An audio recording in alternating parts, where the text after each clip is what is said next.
Hello my dear viewers, I'm Vishwanath. మన సాహిత్యం చలసాని ప్రసాద్ విప్లవ సాహిత్య ఉద్యమాలకు సంబంధించి ఆయన పేరు తెలియని వారు ఉండరు.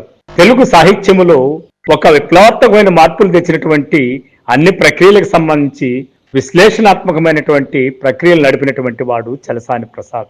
జయంతి ఈ రోజు. స్వస్థలం కృష్ణా జిల్లాలోని బట్ల పెనుమర్రు.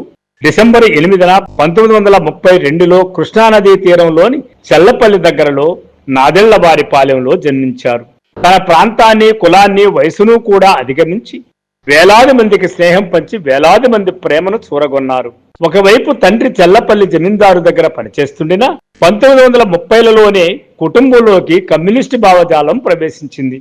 అందుకే తానే ఒక ఇంటర్వ్యూలో చెప్పుకున్నట్టు తన 5వ ఏట 1937 ఎన్నికల్లో భూస్వాముల జస్టిస్ పార్టీకి వ్యతిరేకంగా కమ్యూనిస్టులు బలపరిచిన కాంగ్రెస్ అభ్యర్థుల ప్రచార ఊరేగింపులలో పాల్గొనడం తన తొలి జ్ఞాపకం.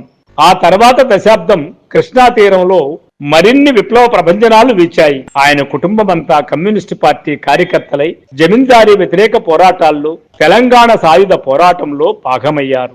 ఆ ఉద్యమాల మీద కాంగ్రెస్ ప్రభుత్వాల నిర్బంధంలో భాగంగా ఆయన పినతండ్రి జగన్నాథరావు, అన్న వాసుదేవరావు, బావ పాపారావు ముగ్గురిని 1940 దశకం చివరిలో పోలీసులు కాల్చి చంపారు. అంటే ఆయన సరిగ్గా యవ్వన దశలో ప్రవేశిస్తున్న సమయానికే ఆయన ఏ మార్గంలో నడవలసి ఉన్నదో నిశ్చయమైపోయింది. ఆ ఉద్యమ జీవితమే ఆయనను సహజంగా సాహిత్య అభిమానంలోకి, సాహిత్యంలోకి నడిపించింది. 1955 ఎన్నికల ప్రచారంలో శ్రీశ్రీని వెన్నంటి ఉన్న సహచరుడిగా ఆయన శ్రీశ్రీకి అత్యంత సన్నిహితుడయ్యాడు. శ్రీశ్రీ స్వయంగా నా ఏకైక కైక అని సంబోధిస్తూ ప్రసాద్కు ఉత్తరాలు రాసేవారంటే వాళ్ళిద్దరి అవినాభావ సంబంధము అర్థమవుతుంది. ఈ ఉద్యమ జీవితం వల్ల నీతిమైన చదువు సాగకపోయినా ప్రాచీన ఆధునిక సాహిత్యమంతా ఆయనకు మేధలో మాత్రమే కాదు, హృదయమంతా నిండింది.